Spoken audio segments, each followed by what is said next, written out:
Mesdames et messieurs, bonsoir et bienvenue dans ce journal. La Tunisie a depuis hier adopté sa nouvelle constitution. La nouvelle loi fondamentale consacre le principe d'égalité de tous les citoyens afin que la liberté d'expression et l'indépendance de la justice. L'adoption de cette nouvelle constitution a réuni plusieurs chefs d'État et de gouvernement au siège du Parlement tunisien, parmi lesquels le président de la République, Ibrahim Boubacar Keïta. Nous retrouvons nos envoyés spéciaux à Tunis, Brahima Koulibaly et Bourama Traoré. Un nouveau soleil s'élève sur la Tunisie, soleil de la démocratie. Après 3 longues et dures années de révolution, le pays s'est doté le 26 janvier 2014 d'une nouvelle constitution. Un acte politique important est célébré en présence d'un parterre de personnalités, au premier rang desquelles le président de la République Ibrahim Boubacar Keïta. L'adoption de la nouvelle constitution tunisienne est une victoire contre l'obscurantisme, la dictature et les violations des droits de l'homme selon le président Monsef Marzouki. Le chef de l'État tunisien estime que le nouveau texte jette les bases de l'autorité de l'État et donne une plénitude à la démocratie. La célébration de la nouvelle constitution tunisienne est certainement un rendez-vous des démocrates. Le Mali devait cette politesse à la Tunisie. Lors de mon installation, le président Marzouki est venu avec amitié, avec fraternité. Son pays comme le nôtre sort d'une crise.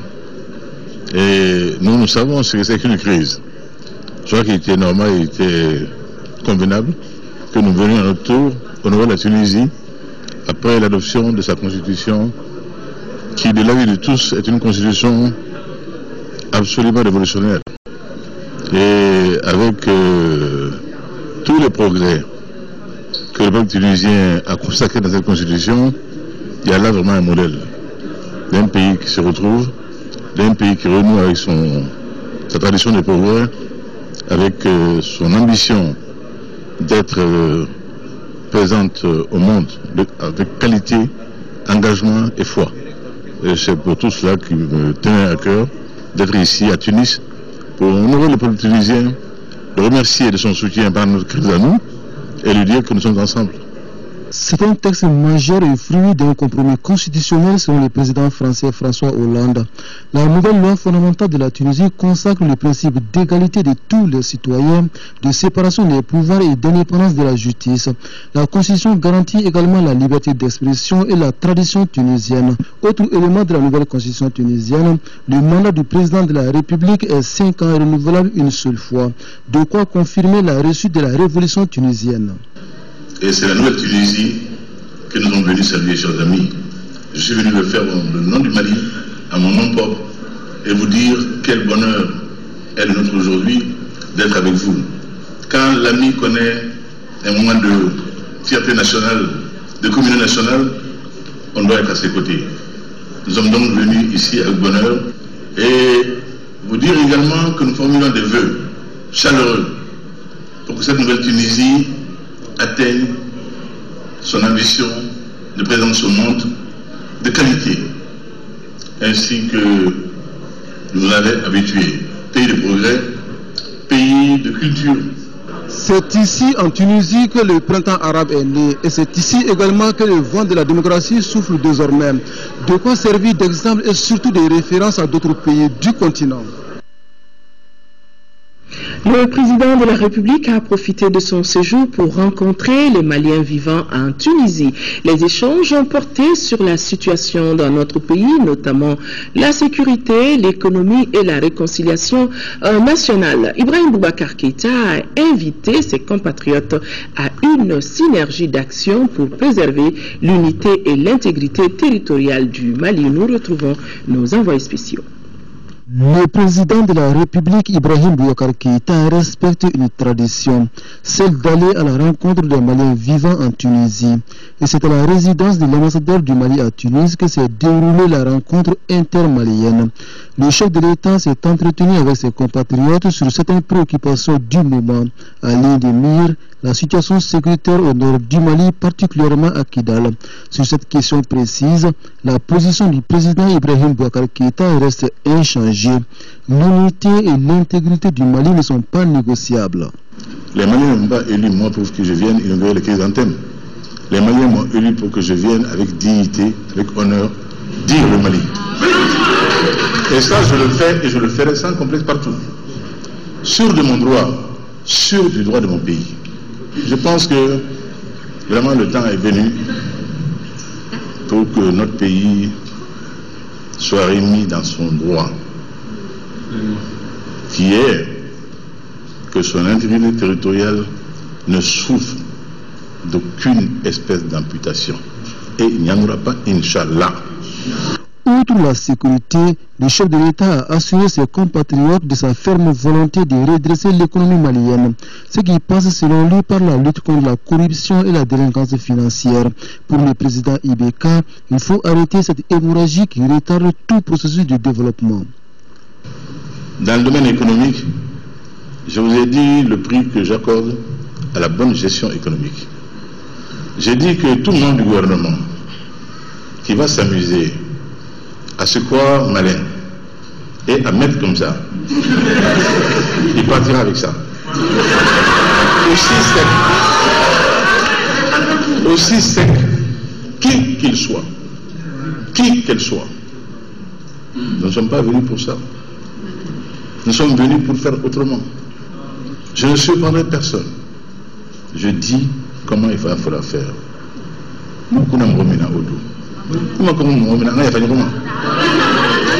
C'est tout. Après une crise profonde de 2012, l'heure est venue pour les Maliens de se donner la main et de regarder dans la même direction pour la bonne marche du pays. Un autre message du président de la République lancé à ses compatriotes. Je pense que le monde nous regarde, on nous suit.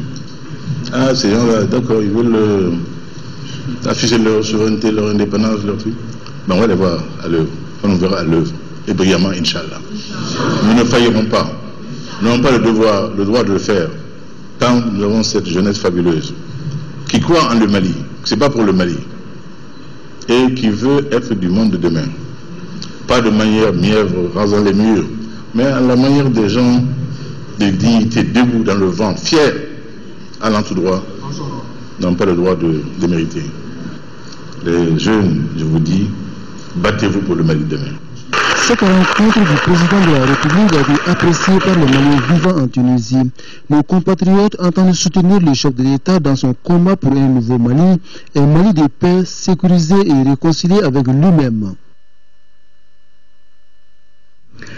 Le ministre des Affaires, à l'invitation du ministre des Affaires étrangères et de la coopération internationale, le secrétaire d'État aux Affaires étrangères du Royaume d'Espagne, Gonzalo de Benito, effectuera une visite à partir de demain, une visite d'amitié et de travail à partir de demain dans notre pays, et cela jusqu'au mardi 11 février. Durant son séjour, Gonzalo de Benito sera reçu en audience par le président de la République, le Premier ministre. Une séance de travail réunira les deux parties au ministère des Affaires étrangères et de la coopération internationale. Monsieur de Benito se rendra également à Tombouctou et animera une conférence de presse le mardi juste avant son départ, et la conférence de presse aura lieu à la chancellerie espagnole ici à Bamako. Le ministre de la Sécurité, le général Sada Samake, s'est rendu aujourd'hui à Takoutal. Takoutal, c'est dans la commune rurale de Djebok, dans la région de Gao, et c'était pour apporter la solidarité du gouvernement aux familles des 30 personnes tuées jeudi dernier lors d'une attaque perpétrée par des assaillants. À son retour à Gao, le ministre de la Sécurité a rencontré la société civile, les forces de sécurité et le général Sada Samake de demander aux forces armées maliennes, aux forces alliées Serval et la MINUSMA de se mettre ensemble pour déjouer les tentatives de déstabilisation de notre pays. Le ministre au micro de nos envoyés spéciaux Mamari Kone et Dembawan. Suite à ces événements douloureux, il était du devoir du gouvernement de venir au nom du président de la République et l'ensemble des populations du Mali, présenter des condoléances aux familles des disparus, mais en même temps rassurer ces mêmes populations de notre ferme volonté de rechercher d'abord et de traduire devant la justice les auteurs de ces crimes odieux. Ces bandits, dans le repli, ont également tué des gens. Jusqu'à la frontière avec Niger, 30 km de la frontière, ils ont délibérément tiré sur un campement, faisant 2 morts. Avant cela, 3 avaient été tués encore, et 3 autres blessés qui sont présentement à Songo. Donc, si je peux faire un bilan de ce crime, ce bilan s'élève à peu près 31 personnes tuées, 4 blessés qui sont présentement à Gao, dont un cas grave, mais Dieu merci, le pronostic vital n'est pas engagé, d'après le médecin, et 3 en Songo que j'ai ordonné de transférer ces 3 à Gao. Donc, depuis mon arrivée, depuis hier, j'ai eu une série de rencontres, d'abord avec les forces armées maliennes, ensuite avec l'aménagement, et comme vous l'avez vu, ce matin après le terrain, j'ai rencontré les populations de Gao, les forces vives, et pour terminer par les forces multinationales, Serval, et l'aménagement avec FAMA. À l'issue de ces différentes rencontres, nous avons arrêté un certain nombre de PGE. J'ai instruit à FAMA, à l'aménagement, de mettre en place un dispositif qui permet d'abord de sécuriser les populations qui se trouvent dans le triangle Djebok, Talatay et Ansongo. Et que la présence des forces soit remarquée sur le terrain. Et une opération pour traquer ces bandits, et je leur dis qu'il faut maximum 112 heures pour que ces auteurs soient retrouvés ainsi que leurs complices. Dans la mesure où nous avons des précisions, sinon des renseignements sur la présence de certains. Donc c'est aux forces d'être aujourd'hui en avant. Et je pense que ces forces-là vont réagir dans les heures à venir. J'ai demandé également à ces forces d'anticiper sur les événements. Nous ne pouvons plus agir après coup. Donc cette capacité d'anticipation doit être élevée pour que plus jamais on assiste à de tels événements qui n'honorent pas du tout d'abord les forces elles-mêmes, également, et les populations. Donc je pense objectivement que ces séries de mesures que nous venons de dicter, qui seront mises en application dans les heures à venir, nous permettront de pacifier cette zone. Et au-delà, je dis qu'il faut que le secteur allant de Ménaka jusqu'à la frontière nigérienne soit également sécurisé. Nous avons suffisamment de forces aujourd'hui. L'aménagement a sa capacité qui a été renforcée. Les femmes aussi. Je pense qu'ils ne demandent qu'à travailler et à mettre en commun les moyens et d'être beaucoup plus agressifs et actifs. C'est ce que j'ai demandé. Quant aux populations, j'ai demandé à ce qu'elles collaborent. Parce que les gens qui vivent parmi nous, c'est les gens qui se livrent à tels actes sont parmi nous. Alors j'ai dit, et les populations sont d'accord, que la collaboration va s'intensifier, et je pense que c'est à ce seul prix qu'on peut démasquer et débusquer tous ces gens-là. Le forum du groupement patronal de la presse en collaboration avec la fondation Konrad Adenauer, je vais y arriver, avec comme invité aujourd'hui le ministre Moustapha Diko, ministre de l'enseignement supérieur et de la recherche scientifique. Avec le ministre Diko, le groupement patronal a abordé la problématique de l'enseignement supérieur au Mali. La rencontre a eu lieu comme d'habitude au centre Djoliba de Bamako, en présence de notre reporter Garibou Pérou. Retards et insuffisances, ce sont les mots dont souffre notre enseignement supérieur. Face aux journalistes, le ministre Diko se montre prêt pour le combat de la qualité. Et voilà comment le décor de la situation actuelle de l'enseignement supérieur se présente. Aujourd'hui, nous sommes à plus de 110 000. Et le corps professoral, il est encore squelettique chez nous, parce que je pense qu'on a moins de 2000 professeurs, sur lesquels vous avez 56% d'assistants. Donc, il y a un besoin de salles de classe, il y a un besoin d'enseignants, ce qui crée naturellement des heures supplémentaires. L'enveloppe des heures supplémentaires aujourd'hui a mangé complètement l'enveloppe prévue pour le recrutement. Si on prend par exemple les bourses, nous sommes à 17 milliards comme enveloppe de bourses. Et rien que les heures supplémentaires, avec les arriérés, nous sommes en train de gérer, il y a un gap de 6 milliards 4. Nous connaissons aussi des revendications et des grèves. Mais à qui la faute? À ce rythme, comment notre enseignement supérieur va-t-il donner des grands noms à la hauteur du XXIe siècle? Chaque année, l'État essaie de comprendre les situations, essaie de prendre en compte les attentes, les aspirations, mais ce faisant, en même temps, la qualité se détériore. Si nous voulons compter dans le concert des nations, si nous voulons avoir des hommes et des femmes de science, de valeur, et qui, parmi leurs pairs, sont respectés, estimés, et qui peuvent faire avancer notre pays, il est clair qu'il faut secouer le cocotier.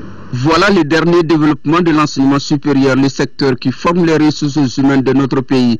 N'est-il pas donc temps de sortir notre système éducatif de cette situation? Seule une vision commune, État et acteurs sociaux, peut nous forger une place honorable dans la concurrence du XXIe siècle.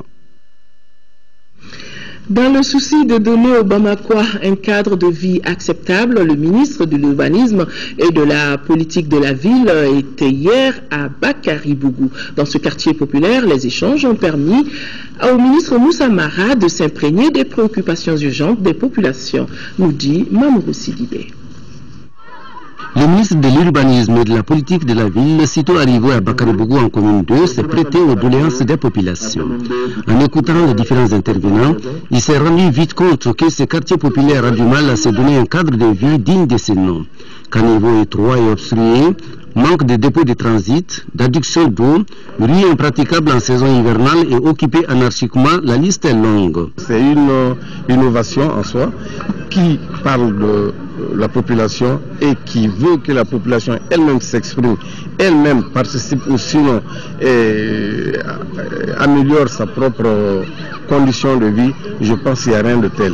Nous ne pouvons que saluer l'initiative du ministère et nous leur demandons vraiment d'œuvrer dans ce sens pour que la ville de Bamako un jour puisse trouver vraiment une solution idoine à tous ces problèmes qu'elle est en train de vivre. Toutes les doléances recensées ont été remises au ministre.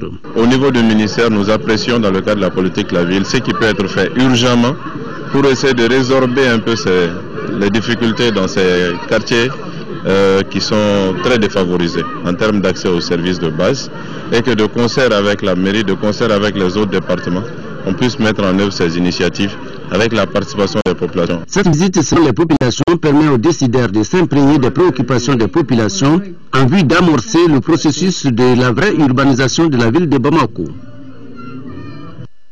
Les membres du conseil d'administration du projet ACI 2000 ont organisé une rencontre à la mairie de la commune 4. Il s'agissait par cette rencontre de faire le point sur l'état d'avancement du projet ACI 2000. Le projet créé en 2013 a pour vocation, il est bon de le rappeler, de faire de la zone ACI 2000 un espace urbain moderne de la capitale. Lamine Keita, compte rendu.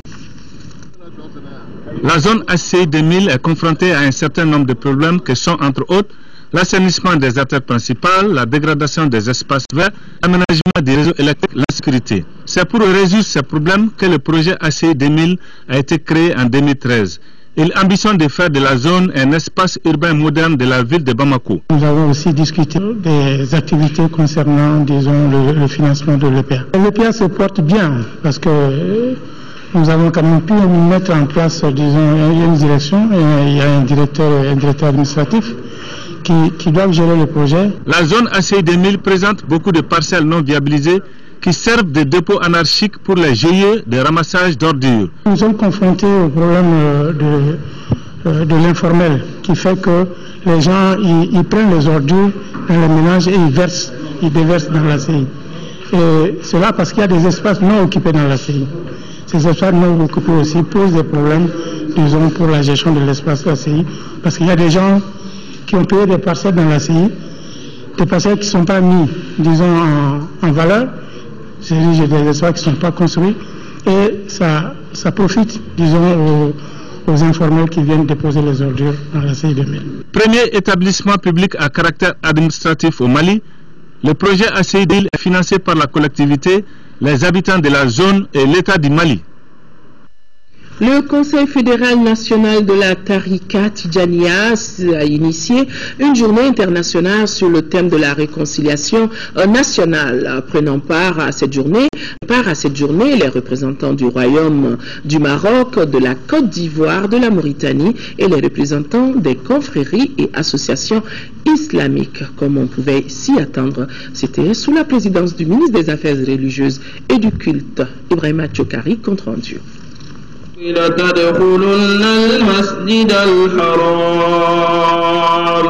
Importante pour la recherche du vivre ensemble, cette journée internationale sur le thème de la réconciliation nationale est initiée par le Conseil fédéral national de la Tariqa Tidjania.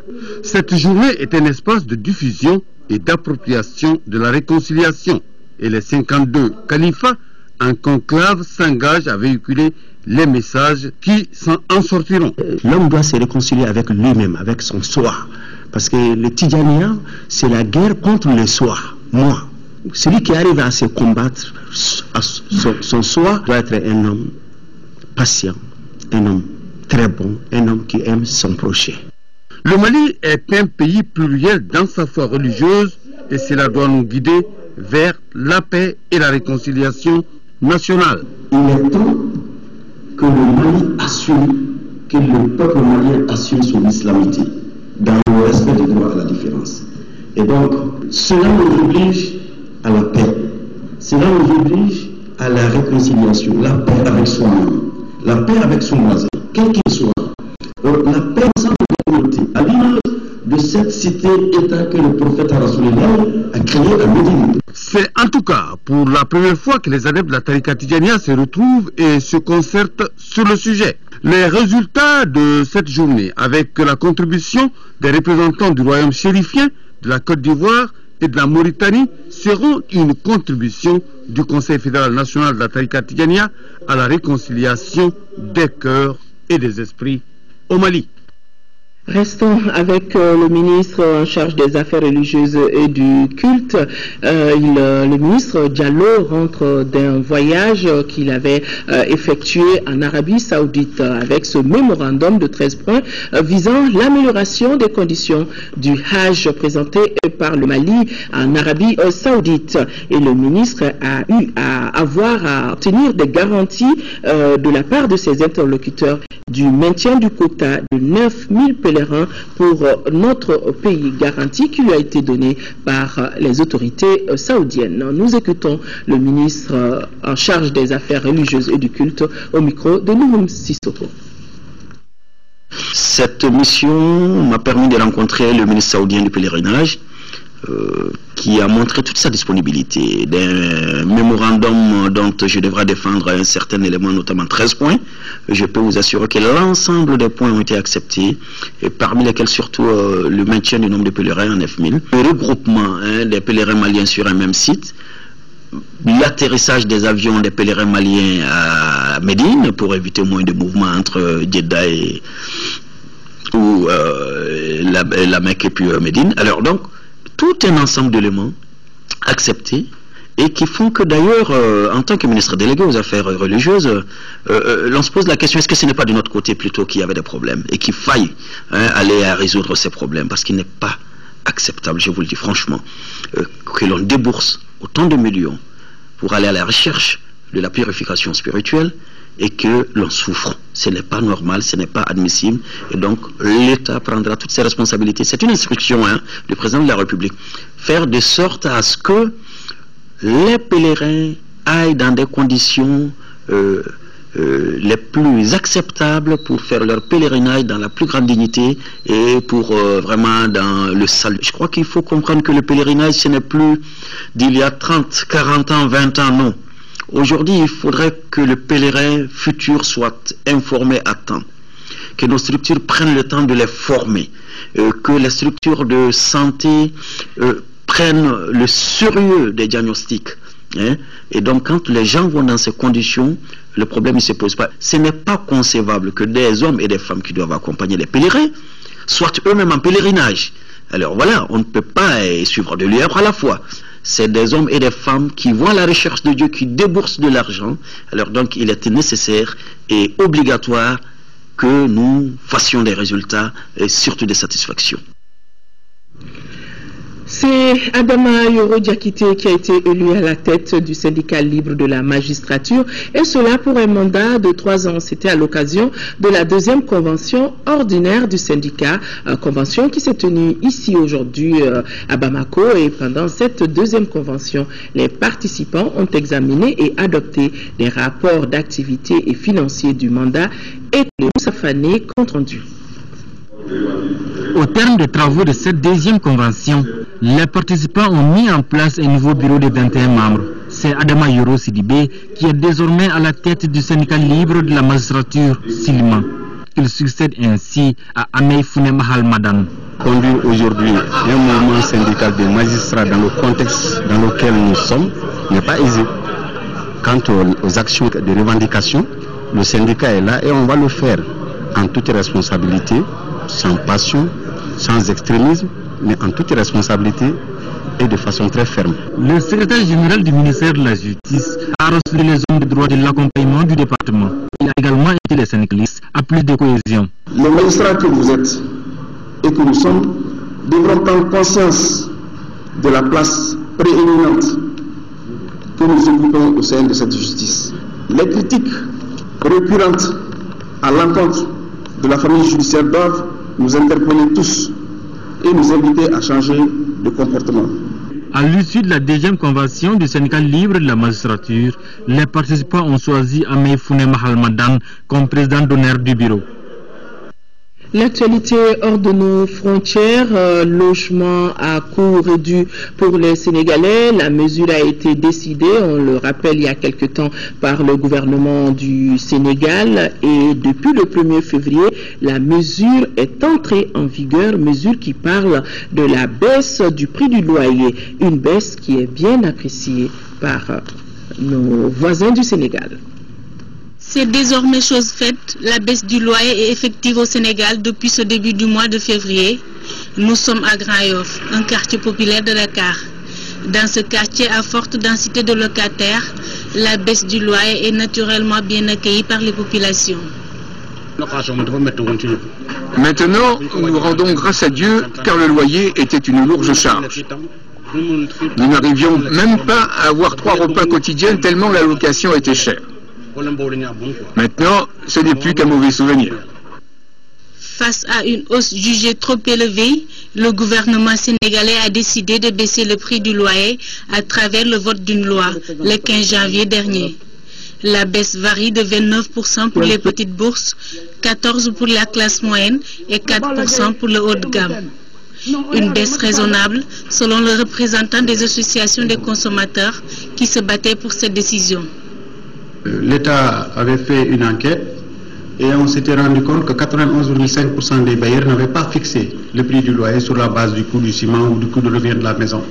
Parce que le coût de revient de la maison n'a augmenté que de 44%, or le prix du loyer a augmenté de 256%.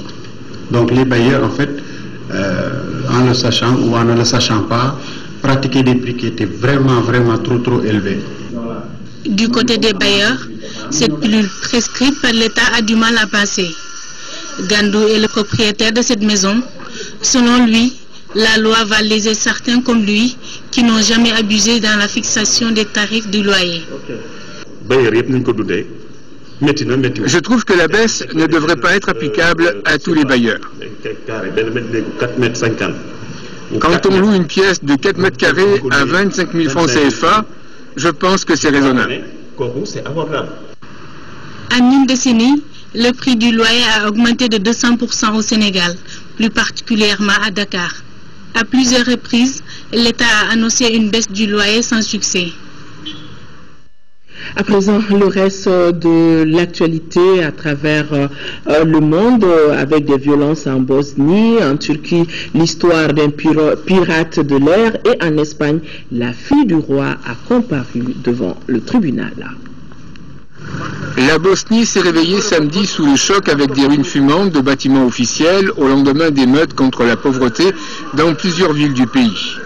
Le calme est revenu dans ce pays de près de 4 millions d'habitants, et notamment à Sarajevo, 20 ans après une guerre traumatisante pour la population.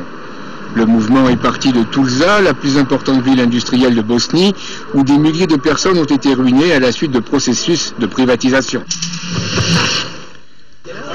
Un passager de nationalité ukrainienne a tenté vendredi soir de détourner sur Sotchi un avion turc de la compagnie Pegasus reliant Kharkiv en Ukraine à Istanbul en pénétrant dans la cabine de pilotage. L'homme doit être déféré devant un tribunal qui doit décider de sa détention et connaître ses motivations. Les 110 passagers ont été évacués sans problème à Istanbul. Seul le pirate de l'air a été légèrement blessé. Quelques instants seulement après ses avocats, Cristina, 48 ans, l'infante d'Espagne, fille du roi Juan Carlos, s'est rendue au tribunal de Palma sur l'île de Majorque pour être entendue par un juge qui la soupçonne de fraude fiscale. C'est dans cette salle que son mari Iñaki Urdangarin a été mis en examen dans la même affaire. Très critiquée, la maison royale, après plusieurs scandales, a écarté Cristina et son époux de tout acte de financement officiel depuis 2011. Nous retrouvons à présent l'actualité nationale avec la compassion du groupement des commerçants détaillants du Mali. Le groupement est allé visiter hier la partie brûlée du marché de Médina Koura. La délégation a apporté sa contribution aux sinistrés et a profité pour donner des conseils à ceux qui ont perdu leurs biens dans ce désastre. Fatoumata Kone était présente. Après les membres de la Chambre de commerce et d'industrie du Mali, c'est le tour de ceux du groupement des commerçants détaillants du Mali de visiter la partie brûlée du marché de Médine. Les responsables sont venus manifester leur solidarité et apporter leur contribution aux sinistrés d'une valeur de plus de 1 million de francs CFA. C'est d'une part aux autorités du pays de tout faire pour voir clairement ce problème d'incendie dans les marchés qui commence vraiment à faire une répétition un peu partout. Deuxièmement, nous demandons aux commerçants du marché d'être solidaires et vraiment de parler d'une même voix et de rester derrière les autorités compétentes. Et voir l'architecture des grands marchés du Mali, éviter les branchements anarchiques, tels sont entre autres conseils prodigués par le président du groupement des commerçants détaillants du Mali.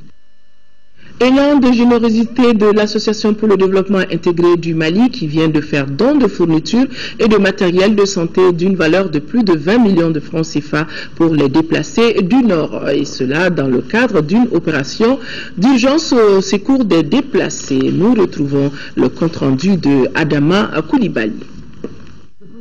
Des cartons de cahiers, de livres et plusieurs autres petits objets scolaires, plus du matériel de santé, c'est la composition du don qui a coûté, selon les responsables de l'association, 25 millions de francs CFA. Donc si on est là aujourd'hui, c'est suite en fait à l'opération Mon Cadeau, qui a été gérée d'abord par IAT. Donc on a pu récolter 500 jouets, on les a acheminés jusqu'au Mali, on les a redistribués en compagnie de notre partenaire local, donc qui était l'association Sindiatou, aux enfants défavorisés. Donc après cela, on sait que la socio-économique du pays, on allait réorganiser en fait l'opération et qu'on allait plus en fait l'accentuer dans le domaine de l'éducation et de la santé. C'est une organisation de jeunes maliens de la diaspora dénommée Unité 77 vivant en France qui, en parfaite collaboration avec l'Association pour le développement intégré du Nord, se bat pour des actions humanitaires en faveur des déplacés et nécessités du Nord. Ces fournitures seront partagées entre les enfants déplacés vivant à Bamako et ceux de certaines écoles de la ville de Gao. Le matériel de santé est destiné à l'hôpital de Gao. Il est nécessaire que je sois là pour dire aux populations de cette partie du Mali que le Mali entier est avec eux et que le Mali ne les laissera pas tomber parce que c'est le Mali de Bamako à Gao, de Bamako à Kidal. Plusieurs autres personnalités ont participé à cette remise de dons. C'est là pour encourager les jeunes de la diaspora qui n'ont pas oublié leurs frères et sœurs vivant au pays. Les membres du comité de suivi de l'Office du développement rural de Séléngué a adopté le projet des nouveaux plans entre l'État, l'Office de développement rural et les producteurs. Ce projet qui va durer 3 ans a coûté plus de 4 milliards de francs CFA et le projet permettra aux populations de lutter contre la pauvreté dans 4 cercles et 19 communes des régions de Koulikoro et de Sikasso. Envoyés spéciaux Daouda Sidiki Diarra et Mbarakou Meiga. Un nouveau cycle de contrat-plan de 3 ans entre l'État, l'Office de développement rural de Sélingué et les producteurs, le monde rural ne peut que se réjouir. Le présent contrat-plan 2014-2016 est examiné au cours de cette session. Sa mise en œuvre va favoriser l'atteinte de la sécurité alimentaire et nutritionnelle des populations vivant dans les zones d'intervention de l'ODRS, l'Office de développement rural de Sélingué. Ce troisième contrat-plan qui est soumis à votre approbation se distingue des précédents par une définition plus précise des objectifs visés et des engagements adossés à un ou plusieurs indicateurs d'impact. Pour un coût total de plus de 4,650 milliards de francs CFA, ce troisième contrat-plan a en ligne de mire la production de près de 600 300 tonnes de céréales pendant ces 3 ans. Il prévoit également l'accroissement de la production animale. Pour atteindre ces chiffres, des travaux d'aménagement des terres et bien d'autres actions sont à entreprendre.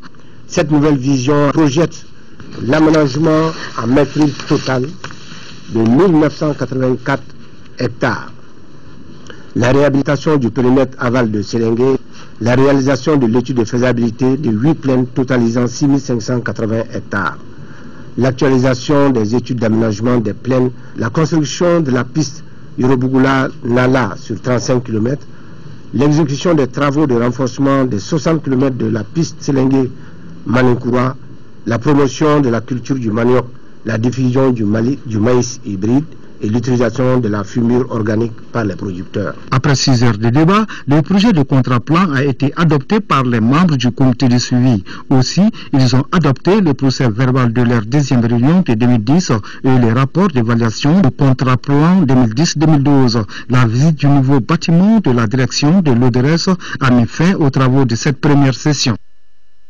L'association Djina Dogon tient depuis ce matin au Centre international de conférence de Bamako, et cela pour 2 jours, les travaux de sa 5e Assemblée générale ordinaire. Cette rencontre a son ordre du jour l'examen et l'adoption du rapport d'activité, le toilettage des textes de l'association et le renouvellement des instances dirigeantes de l'association. Abdrahman Meiga, compte rendu. Prendre connaissance du rapport d'activité et faire le toilettage des textes de l'association, voilà quelques-unes des activités auxquelles les membres de l'association Djina Dogon s'attelleront au cours de ces travaux de 2 jours. Les participants à cette 5e Assemblée générale ordinaire analyseront également les difficultés rencontrées par l'association pour ensuite formuler des recommandations et des résolutions permettant à Djina Dogon d'apporter sa contribution à l'essor économique du pays. Je m'en vais vous dire sans embâche que l'un des points forts qui caractérise le Dogon se déroule en critique stérile partisane ayant tendance à mettre les esprits faibles dos à dos, à nous faire ramer à contre-courant, à nous distraire de nos objectifs. Nous disons non à cette pègre. Sortons de cette situation malsaine. Au cours de ces assises, les participants vont réfléchir sur les stratégies de mobilisation des ressources pour faire face à la mise en œuvre de 3 projets importants initiés par le bureau sortant au profit du pays Dogon. Ces projets concernent notamment la construction de 4 grandes portes d'entrée au pays Dogon, du siège du Djina Dogon et du musée de Sanga. Ces 3 projets nécessitent pour leur réalisation une importante masse d'argent que nous, Dogon et sympathisants, devons être les premiers à nous engager à débourser. Cette assemblée générale permettra également aux membres et aux sympathisants de l'association Djina Dogon de réfléchir et d'échanger leur point de vue sur la problématique des conflits du pays Dogon. L'Association pour le progrès et la défense des droits de femmes, APDF, a procédé hier à la remise des prix aux lauréats du concours organisé dans le cadre de la Journée internationale de lutte contre l'excision. La compétition a concerné le lycée La Chaîne Grise et l'école de santé Le Bouktou, Sokona Kamisoko. 23 lauréats viennent de recevoir des prix suite à un concours organisé par l'Association pour le progrès et la défense des droits des femmes, APDF. Les lauréats ont compétit dans les domaines que sont la poésie, le dessin, de véhiculer des messages de sensibilisation afin de mettre fin aux mutilations génitales féminines, excision. L'expression que les enfants ont fait à travers les différentes œuvres est une belle expression dans la mesure où ils ont exprimé réellement ce qu'ils ressentent par rapport au danger de l'excision sur la santé de la femme et de la fille.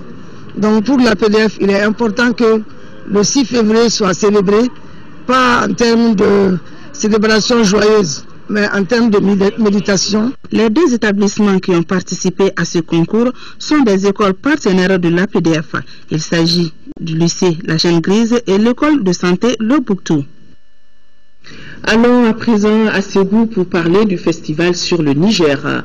Nous sommes à quelques heures de la fin de l'édition 2014, la 10e édition, et les festivaliers se bousculent, qui pour acheter les produits de la foire, qui pour découvrir des artistes de renommée internationale et nationale comme Sekouba Bambino, Milmo et Salif Keita. Les touristes, eux, sont venus en masse et la sécurité est assurée par les forces armées maliennes et la MINUSMA. Nos envoyés spéciaux ont fait un tour sur le site. Suivez ce qu'ils nous proposent. Voici une vue d'ensemble du site du festival sur le Niger. Des stands érigés par-ci, des animations par-là. Une ambiance qui attire des milliers de visiteurs. Ici, les affaires sont florissantes à quelques heures de la clôture du festival. Les fêtes, ça se répète toujours, mais elles ne sont jamais les mêmes. Donc, je suis arrivé à Ségou pour le festival sur le fleuve du Niger. Donc, je suis vraiment ravi. Guide antiquaire s'active pour vendre la destination Mali. Les touristes y sont venus très nombreux. La sécurité n'est pas négligée. Les forces de sécurité maliennes et l'aménagement travaillent pour cela. Ce qui m'a motivé de venir au Mali, c'est le fait que je suis journaliste. Je m'ai installé au Mali pour quelques mois pour profiter de la vie culturelle, la profondeur culturelle. Vous avez vu le nombre de visiteurs qu'on a eu à Ségou, d'étrangers, et ceci dénote que notre ville reste encore une ville très forte. Notre pays reste le Maliba avec son contenu, son potentiel et toute sa dignité. Nous avons reçu ces hôtes là, ces visiteurs, et c'était un grand moment. Et nous disons merci à tous ces festivaliers qui ont cru au Mali. Outre la foire, les travaux du colloque de Ségou se déroulent au Centre culturel coréen sur le thème Renaissance africaine, enjeux et perspectives. Des scènes musicaux attirent les festivaliers. Des artistes de renommée internationale se produisent tous les soirs sur la grande scène d'Amazon. Milmo,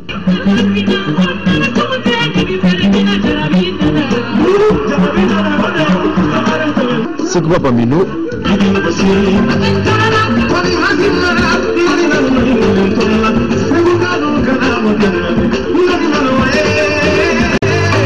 Ça se passe très bien, vraiment, on profite de la fête et ça va.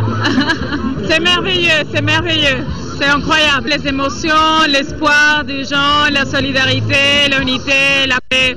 Voilà, c'était une nuit de paix. C'est un festival de la paix. C'est ma première fois, mais je constate que ça a été une réussite quand même.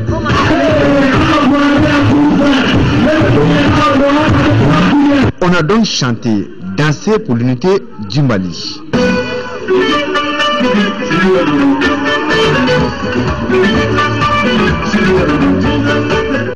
Ça va être la grande fête encore ce soir à Ségou avec le grand concert qui va être donné par Sekouba Bambino et Salif Keita. Donc tout Bamako a rallié à Ségou. Nous qui n'avons pas eu la chance d'être de ce festival, nous allons voir après ce journal, le journal du festival qui sera présenté par Ibrahima Traoré et son équipe.